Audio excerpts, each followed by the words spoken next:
Very big thank you to you for joining us, joining me especially in this conversation. And today I need your knowledge in helping me understand the key topic that has been chosen for today's conversation. The question is, can a student be greater or better than his teacher? And I am so glad and very grateful that you found the time for joining us, joining me especially, and for those who are watching this to explain to us, give us your bit and little bit on the knowledge on this topic. So first of all, I'll start by asking, first of all, what does it take for a student to be greater or better than his teacher? Okay, so thank you for having me, Raf. And I thank you for choosing me to discuss this topic with you. You know, I know it's not easy to be a student, to learn from somebody, and most of you have to go through a lot to learn from the master. But before you can overtake or be better than the master, then first of all, you, the student, you must be disciplined. That's the first point. Because without discipline, you will not be able to grasp what the teacher will teach you or the master will teach you. And the second point, you, the student, you must also be serious. Because if you want to be better than your teacher, then you should be more serious than your teacher, which means you have to do extra work than your teacher. Otherwise, then your teacher will feed you. But sometimes you must do the extra research, extracurricular activity, so that you may be able to ask the teacher questions, so that you push the teacher forward, for the teacher to also help you to become better than the teacher or the master. So first is discipline, second, be serious. And then the third point probably I will add is, you must also involve those who are also good in probably the topic that you are doing or the discipline that you are undertaking. But sometimes you need people to also assist you. So without those people, especially those who are into the same field that you are pursuing, and they will be able to guide you so that at least you become a better person than your teacher or your master. That is my view as a person, or yes, as a person. So that's what I would say for now. Okay, I would like to know, is there a possibility that a student that is understudying a teacher could be better than his teacher during the period that he's studying? Yes, is there a possibility of that being happening? Yes, there's a possibility. There are students who read a lot. Some of the students, they read a lot. Some of those who are following their masters, they read. Because look at our world today. We have so many, avenues that we can get information from. So probably if the teacher is, glued to one source of material, and then the student is privy to have so many sources, then which means the student will be better than the teacher or the master. Why? Because he is reading from so many sources, and then he's getting more knowledge from other sources. So while the teacher is fixed on one particular source, the student is having so many sources at his fingertips, and he will be able to have better understanding about the topic than the teacher. So one teacher is just going on one direction, the student can go, probably follow so many directions and still arrive at the same destination. So it is true that the students can be better than the teacher while he's still studying, because he have so many information at his fingertips. Oh, that's very interesting. I don't know if most teachers will agree to that, but well, is that the case though? Do we normally see students in today's world that do better whilst they are being understanding? Because one will say, whilst you are understanding a master or a teacher, you don't know anything, you are coming to learn. So how can you be better than better than the person that you are understanding? Can you elaborate on that? Yeah, I mean, some of the teachers will not take it lightly with you because, like, some teachers might think that, say, you are showing pride or something, or in a local parlance, you are too known. Meanwhile, it's not a matter of being too known; it's a matter of sharing the knowledge that you have acquired from other places. But some teachers will not allow you. But other teachers will allow you, to encourage you to read more, so that you come and probably also help them or your students or your classmates to also read. So some teachers will agree with you to encourage you to read more, to explore, but other teachers will not at all, because they think that you are intimidating them, or probably you are just proving to your classmate that you know better than the teacher. So some teachers will make it a kind of a hell for you to even sit in their class. But other teachers will encourage you. I remember during my class, some students, they were just reading from other sources, especially professors from other universities. So when they come to class, they share their thoughts, their view from that professor that they have learned from. And the teacher allowed them to express their view, and it was interesting. So I think some teachers will agree. Some teachers will also not agree to that. Wow, that's very interesting. So, which leads me to this question. So, does it also mean that teachers could also learn from students? Yes, because if you're a teacher, you don't know everything. Seriously, you don't know. Look at what is trending now. Probably during their time of study, they were not privy to this social media stuff, this technology that has come now. But now we have it. So we are privy to information than them.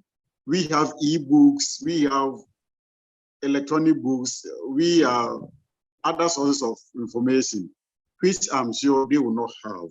So at least we may be able to read more stuff on a topic. And then when we go to class, we may be able to,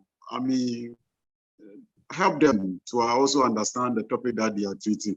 I can remember during one of our classes, I think one of the editions of the book, they have changed something in it, and our teacher was using the old edition. Meanwhile, the student was having the new edition. And then the student was able to point to the teacher that, no, sir, I think we have new edition and then it has been updated, so please, you better check it. And the teacher agreed. He got the new book, and in fact, he came to affirm to him that it is true that they have changed it. So a teacher can surely teach the student, or the student can also teach the teacher, which I'm sure if the teacher is humble enough, he will accept. So the curiosity, maybe students being curious, trying to be innovative and adventurous, it's also that also plays a part. Or what about the experience? The experience, students don't have the experience that teachers have accumulated over the years. Teachers have taught, they've made mistakes, they know the left and right, they know the whole game. So someone say money can't buy experience. So what about that? Don't you think students also need experience? Yes, but the point is, how do you gain the experience? You have to try. You fail, then you do it better next time. They are teachers today because they tried and failed, and today they are teachers. They are teachers today because they started from somewhere, and then today they are teachers or they are masters. So we too, or the youth, if I should put it that way, since I'm also a youth, we have to also try. And then that is the more reason why they are there for us, to guide us so that we also gain the experience and be better than them. That is why they are teachers. That is why they are masters. So the fact that we haven't reached their level doesn't mean that we do not have the experience. We have our experiences in our own way, in our own small way. We also have our experiences. But we have to try first, so that at least when we get lost on the way, they are there to assist us to go through it. As you said, Father, engage with the youth more, and you also engage in the elderly, in your ministerial role. But I would like to ask, the youth think that for their masters or their teachers, most of the time they impose too much rules and responsibilities. They would like to do things their own way. And first of all, is that even possible if you want to become better than your teacher? You need to follow your own path, maybe go by your own rules or your own shortcut routes. Maybe students would like to do certain things in certain ways. But teachers, especially when teachers are really teaching students in any field, they could be in apprenticeship, anything. They'll teach them it should be done in this chronological order. But students, as we have, they would like to also find their own way of doing things.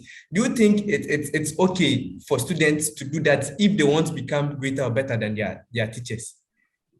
Well, first of all, you need guidelines. You need somebody to guide you. It is true, we want to do it in our own way, which is fine anyway. But at least there should be a laid down procedure for you to follow. And that's why the teachers are there. So we learn from them. Then we will add whatever we will learn to it. And that becomes so special for us. So first of all, we listen to our teachers who are guiding us. And then after that, we go and read further. And that the further reading will add to what the teachers have taught us. And then we become unique in our own way. So first of all, we need the teachers to guide us. When we want to do it in our own way, we think that whatever they are teaching us, sometimes we think that it's outmoded. But we need those leader procedures to guide us. And then after we have gotten whatever they are teaching us, we can also go and then adapt to it. And that becomes what you call it, our own unique way of doing stuff. Yeah. We said teachers are there as mentors and guide. They help us, and they serve as a guideline to how students should conduct their activities if they want to become better or successful in what they do. I would like to ask, this question, does it mean that due to today's external resources like technology, e-books, etc., does it mean that students don't need teachers anymore? We need teachers. We need them a lot. Sometimes you may have the knowledge, you may have the idea, but putting them together sometimes becomes difficult. So sometimes you may have the idea in your head, but sometimes you need somebody to guide you, to bring all of them together so that you can make a headway. And that is the more reason why the teachers are there. So it is true, we are privy to all these, what you call technologies. We have information, the fastest way of acquiring knowledge, it is there. But the point is, you need a teacher who is already experienced, who has gone through practice, and then he has come out of it to guide you so that you put all this knowledge into a beautiful piece. So we still need teachers. It is true that sometimes, that is why those who even do online study and those things, they still need teachers.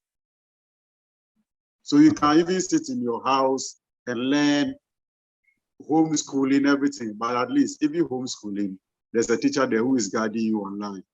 So we need teachers. We need them to guide us, yes. What are some of the positive impacts that help students become better or greater than their teachers? Like I said, first of all, our parents are also teachers. Yeah, yes. Our parents are also teachers. Our mothers, our fathers. So the house is the primary school where we learn certain things from. So we cannot do away with them. And that's why in the beginning I said that if we want to be better than them, then first of all, we must learn from them and then see their mistakes and then be better than that. So we are learning from our teachers. We have seen the mistakes that they might have committed.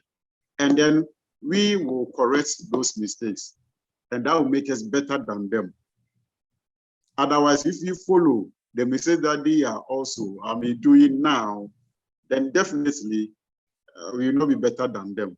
So first of all, we must learn from them, take the good aspects, and then right the wrongs that probably they are doing now. That will make us better than them. Thank you very much for that insight. What do you think students do wrong that doesn't make them better or even close to becoming like their teachers? Because I'm sure we have students around that where some say, I want to become like this teacher, I want to become like this person, I want to become like, they see teachers as role models. So I'd like to ask, what goes wrong that students aren't able to achieve some of these objectives, this aim, in becoming better than their teachers, that is, or their master? That's the question. I think sometimes arrogance sets in when probably we are able to express ourselves well in class or even in a lecture hall, and then we get applause from the teachers and even what you call the students, our own classmates. Sometimes arrogance sets in, and then we think that we know too much, and then we relaxes, and then we decide not to probably do it again or read further again. Why? Because we know. And then when we start to speak, our classmates will listen to us, our teachers will also listen to us, and then they will applaud me. So it's okay. I don't need to even read further. And then those who are underdogs will come, continue to read, and then they will become better people. So sometimes arrogance will set in. And then sometimes too, maybe as time goes on, maybe the teacher that you think he is or she is your role model may cause a scandal or something, and then it's kind of shakes you to the bone, to the extent that you are not able to kind of agree with terms to the fact that no, I think I don't know why this teacher did that. He is my role model. So that shatters your dreams, and then it also distorts your plan of becoming better than those your teachers. And then sometimes in circumstances beyond your control, maybe coming from the house, family matters, can also, distort your dream of becoming better than your masters. These are some of the factors that probably I could remember for now. Yeah. Oh, that's quite unfortunate. It's true. You said if I should point it out, you said arrogance, the arrogance of students. Yeah.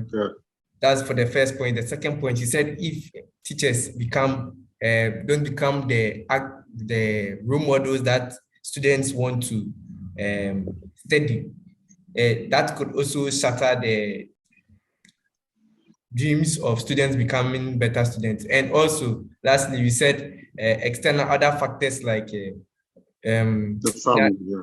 Yes, families unable to support their children to pay school fees and school fee, books, etc. for students to become what they want to be in future. Further, I would like to come back to the question where I asked about students being curious and adventurous. You know, in our setting, the African setting to be more precise, they say curiosity kills the cat. You shouldn't be asking too much questions. You should just obey, follow. Should I say you shouldn't be the black sheep? You should just stay in line and follow what everyone is doing. Father, what can you say about that? Don't you think sometimes students are sometimes, especially, should I say, in the African setting, are sometimes also are also shy to, ask questions, be out of fall out of line, or go expand their borders? That is it one of the reasons why students aren't greater or like their teachers? Yeah, I think it could be a factor, especially in our African setting. You know, in our classrooms, when you go and then students, especially female students, who even ask questions and then they always want to know more about whatever the teacher is teaching. Sometimes we tell them as other witches or wizards. Why? Because, and it is true, because I've encountered so many of them when we were still studying. And then the girls or those who are doing well, we see them to be witches because they are kind of overshadowing the boys in the class. So it is true. We don't, in African setting, we don't allow, what do you call it, our children to ask so many questions. No, even in our houses, we don't allow them. So when the children are asking their parents so many questions, they are angry. And then they just tell the child that you worry too much. So sometimes it kills the dream of the child. And the child who has experienced such a thing in the house will carry it even in the school. So in the school, that child feels shy to even, what do you call it, ask questions, because she might have asked questions in the house and she has been asked to shut up. So I mean, carrying it from the house to school, the child might think that even if I own up to ask a question, the teacher will ask me to shut up, so I'll not do it. And then sometimes they lay down procedure. This is what I'm teaching, this is what is right. So follow it, and that is it. And it's a factor, because sometimes some of the teachers will come, just give us the notes, and then during exam, they expect you to give them the same notes that they have given you. If you bring any extra material, it becomes a problem for them. They think that no, there's nothing you're here for you to add. So that extra material, the teacher will mark you wrong. So it is the notes that he has given you. You are supposed to produce the same notes for him or her, and that will earn you the mark. But I think that shouldn't be the case. It is a school, we are studying. So you should allow the student to explore, bring new ideas and adapt so that the students will not always rely on you. At least the student, you teach the student how to learn on his or her own. But at least I think that laid down procedure, the teacher giving us the notes and then asking all of us to, stick to it, it's a problem in an African setting, and it is true. And that is not helping us to explore them more. Wow. Father James, it depends on how the teacher explains the concept, maybe in the classroom, yes, in the workplace, wherever it may be. That's how students can be able to ask maybe appropriate questions. Yes, relating to that. Oh, okay. I think that is true. That is true. You think that students feel that since the person in front of us, the teacher or the lecturer in front of us, the master in front of us, is not showing that enthusiasm, we decide not to put any enthusiasm in it. We just also sit down and just listen. When he's done, then he or she is done, they go and that's it. And also, it happens. And also, what are some of the negative effects of that attitude? Yeah, it happens because sometimes when you go to the class, and then you check the courses for the day, and you see the teachers come. Sometimes you are happy. Why? Because they are lively. They involve you. They engage you, the students. You see, it's not just about lecturing; they're just going, but it's an interaction. You see, the students are involved, and then at least with that, the teacher helps the students also, bring out their ideas and then their views. And that makes the class lively. Compare that one to a teacher who just come and just writes the notes or dictate it or just lecture and then go. It becomes boring for the students. So sometimes when it is time for them to go to that, what we call lectures, they find it difficult. Why? Because they know that they are only going to listen to the lecturer, and that is it. The lecturer is not going to involve them. So with that, the student will find it difficult to even grasp whatever the lecturer will give. They find it difficult because it's boring.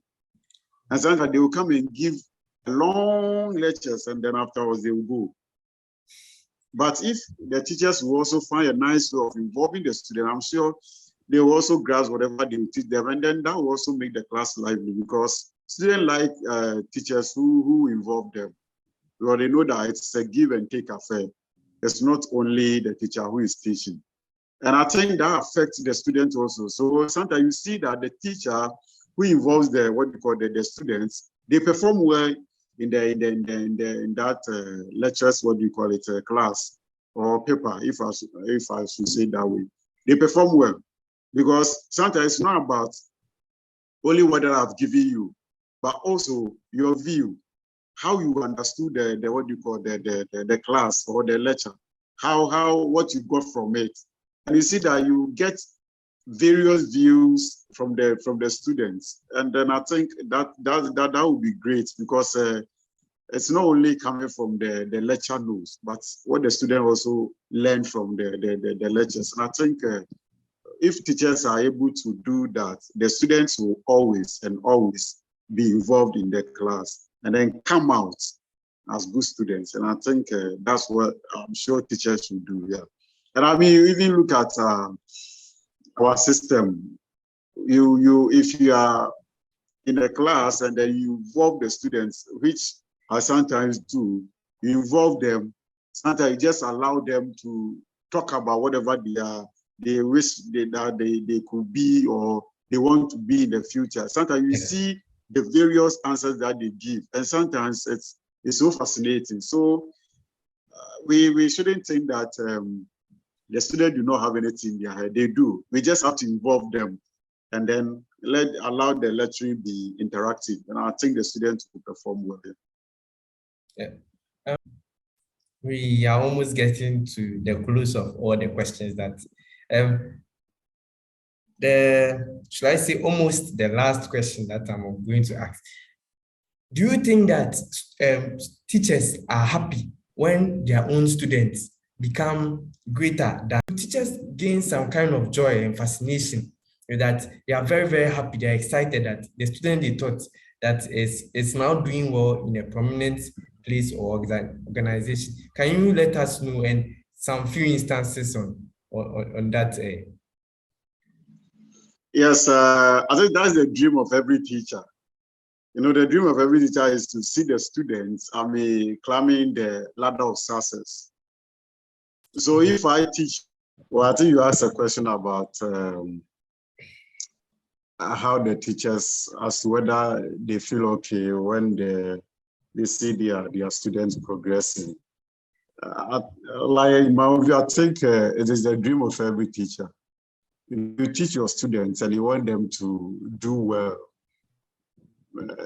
in their life, in life. You want them to climb the success ladder. You don't want every student that you have taught to just wonder about without any aim or something. No. You expect them to do well in life. You expect them to kind of do something better with their lives after school. And a case in point is, I remember some time ago, my dad, who was also a teacher, shared an experience with us. According to him, he said, when he was just walking on the roadside, and then a electric car just stopped when he got to his side. And then this young man got down and just gave him a salute. And he was just looking at this man, and I was like, hey, what about that this military man is just kind of saluting me? And then the military man just took off his what you call cap, and then I told him, Master, you can't recognize me. He said, no. I said, oh, my name is this. You taught me when I was in JHS 1. And then my dad remembered the name, and it was like, he was just shocked that this young man was now a senior man in the military. And this man just got down from the car and then gave him a salute. And then when he came home, he said that he was just happy throughout the week that at least his students has become a senior man in the military. And then he even got down and then came to salute him, to thank him for teaching him. And I think that's the joy of every teacher. Every teacher wants the student to progress in life.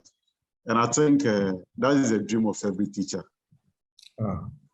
Thank you very much, Father. My final question will be, Father, what advice will you give to both the youth, who are most often the students, and to the elderly, who are the teachers?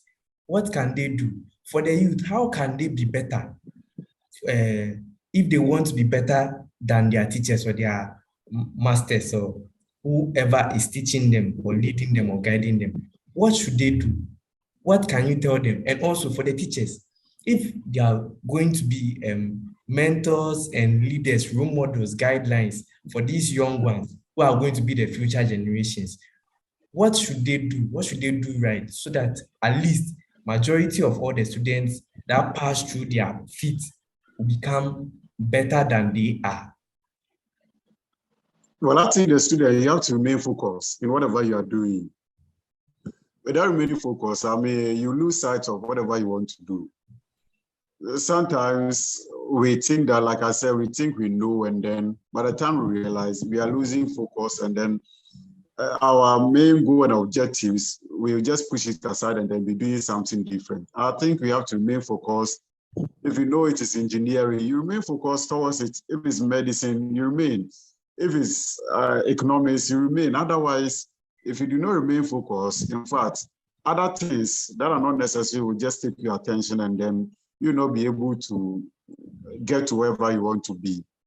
To the teachers, I would say that they should give up their best. They should do the right thing. They should involve the students and then assist them. Sometimes we leave those who are struggling behind and then journey with those who are doing well, which I think as a teacher, you are not supposed to do that.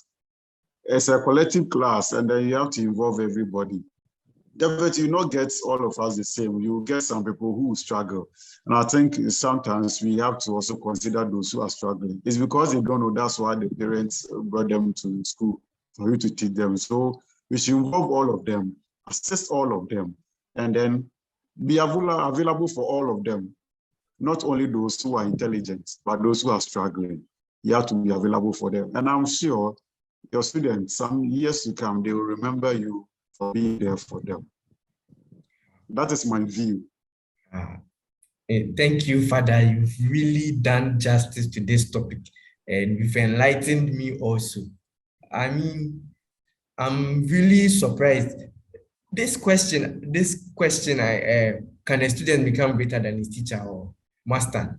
I was thinking it was going to go more in the against, where teachers have more experience than the students because they have been in the field more than, because so it could be in their favor. But looking at it, I'm surprised to learn that looking at today's world, the equipment surrounding us, the times, the technology, e-books, library, etc., online research, there's no possible way that students cannot be able to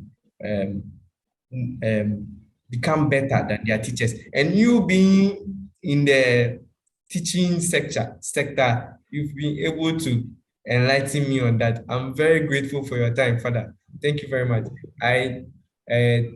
Should I provide a bit of history for those who are going to who will be watching this?